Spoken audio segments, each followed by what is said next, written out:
morning! Okay, Tala River tayo ngayon. Ligo ride muna tayo.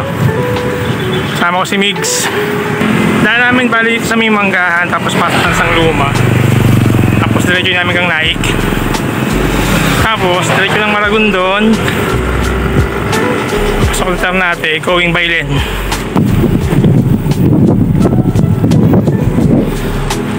Tara, biyahe tayo. Let's go!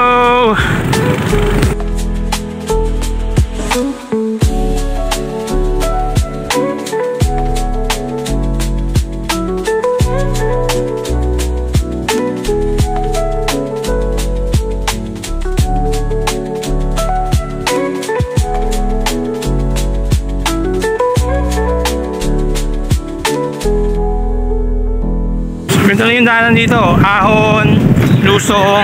So, actually konting ahon, then lusong na ulit. Kaya pinili namin dito lumaan kasi una-una dito daanan mo puro bukid. So yung kabilaan yung daanan na ganito, tas mahangin, tas sakto malamig pa yung hangin. Yan, talagang sarap. Sulit na sulit. Naik na kami. So, diretso na kami ng Maragondon. And then after nyon, going to Bailen sa Tala River Park. Kasi bigil sa likod.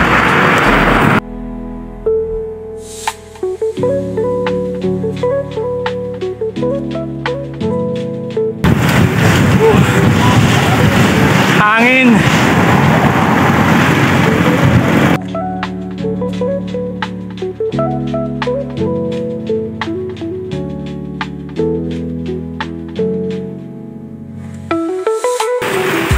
Maragondon na kami. So, konti na lang mamaya pasok na kami going to Bailen naman. Natin yung ilog sa may Tala River. So ngayon enjoy muna namin yung view dito. Ganda.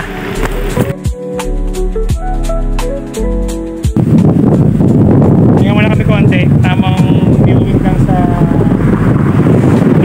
ganda. Puro puno. Dito sa may Maragondon.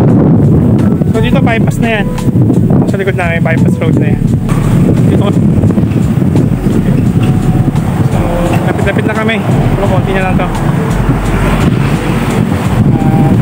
Tala River. Sige. Kami ng Maragondon.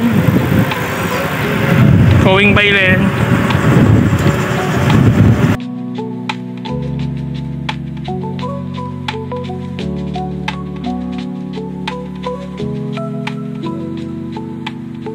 So, ito, malapit-lapit na to.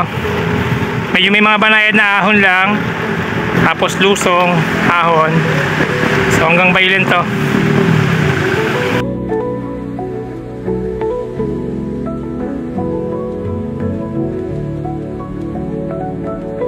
So medyo nagtagal lang kami dyan sa kainan at napakasarap ng pagkain.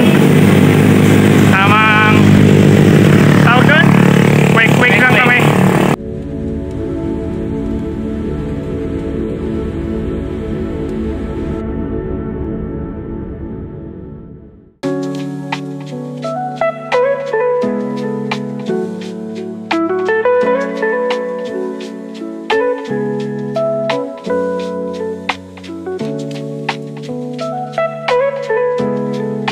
Yan, side trip na kami dito sa mga Iragatan Falls. O ito yung tawag na Mapato Falls.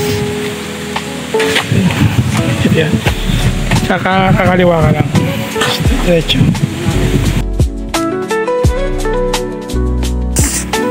So check lang namin yung ilog dito. Pag okay na siya, pwede na siyang liguan ulit. Baka maligo kami dito. Pero ngayon, checkan lang pa namin kung may status ng ilog ngayon. Kasi ngayon lang ulit ako nakapunta dito. Siyempre nakarama naging maulan. And then, pero since nga maaraw na, so baka okay na siya. Tapos pwede natin papain para makaligo naman tayo. Pero ang target talaga namin, Tala River. Pero tingnan namin to kasi malapit lang to eh. So pagka okay dito, baka next time na namin yung Tala River. Pero pagka hindi pa naman siya ganun siya okay at hindi pa masyadong pwedeng paliguan, so baka dimaretso kami ng Bailen. sa may Tala River Park. Si Miguel na una na binaba niya ako dahil gusto kong ipakita muna yung dinadaanan. So okay na yung daanan dito. Dati kasi nung unang punta namin dito, hindi siya bikeable kasi ano siya, malubak, mas makalaki yung bato. Pero ngayon halos patag na pero lupa pa rin. Hanggang baba, maayos na siya. Hindi na siya ganun kahirap daanan.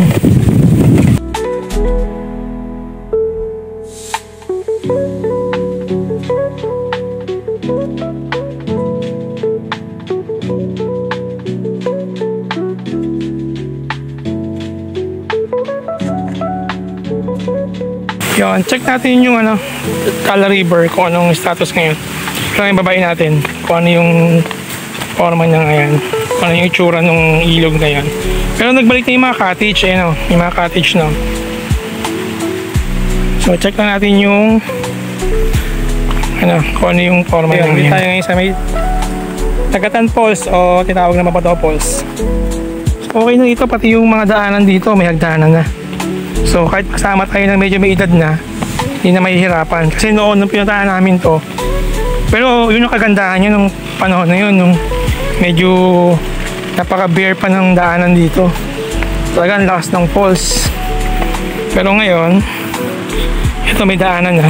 So yun ang mahirap. So daan-daan lang at medyo mataas pa rin siya. So yun, yan yung ilog. Tingnan natin kung ano yung magiging forma sa baba. Mababaw lang siya ngayon kasi mainit. At hindi siguro umuulan sa taas kaya yung tubig hanggang dyan lang. Dati kasi yung tubig niyan umaabot dito. Ngayon wala. So yung falls, ayun yung falls. Ayun, lapit natin yung falls ha. Tingnan natin kung meron siyang tubig. Pero tingin ko may tubig naman kaya lang mahina.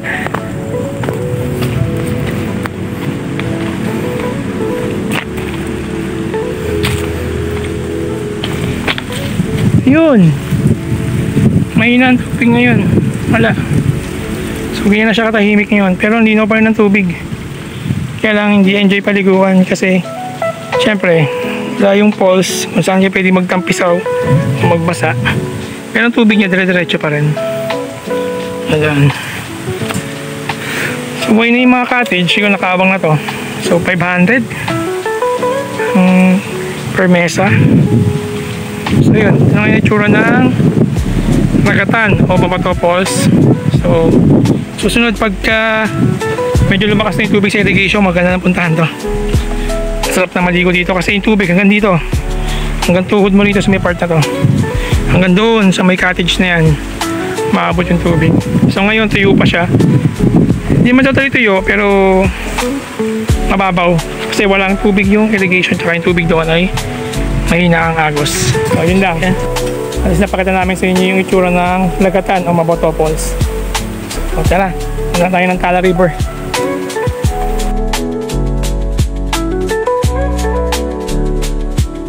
Meron pa isang falls dito na inaan namin dati, yung Malibik-Libik Falls, pero hindi namin siya dadaanan kasi sobrang hiking talaga yung daan na yun. Kailangan mo talagang iwan yung bike sa taas kasi walang mapag-iiwanan. Malamig pa rin yung hangin pero mainit yung araw. Isasalasag-kasabay lang sila kaya na i-minimize din yung pagod. Likod si Miguel. Ito yung isa pang falls na sinasabi ko. Ito, pasok dito. Yan, Malibik-Libik Falls. Kaya na kami doon, 1.9 kilometers na lang sa Tala River na kami.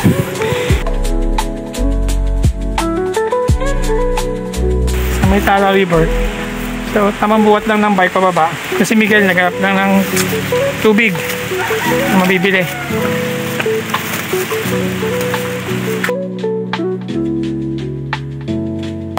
Ito na. Ayos na yan, no? Kunti pa lang. Inabot tayo ng sabi, madami na. Dito pag summer na, so mostly may mga lokal na rito na nagbabantay. So may bayad na rin.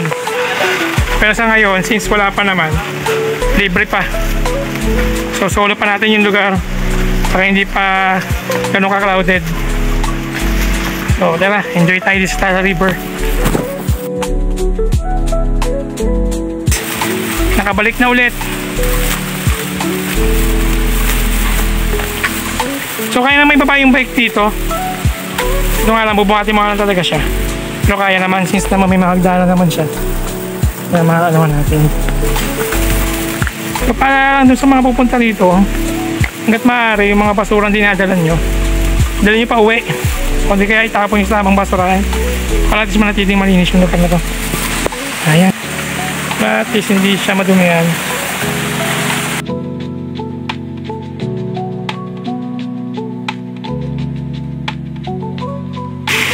Sarap makarinig ng agos ng tubig. Solid. Na, para river na. Tagal din. Ah, sarap. Wow! Uy, matubig! Ayos!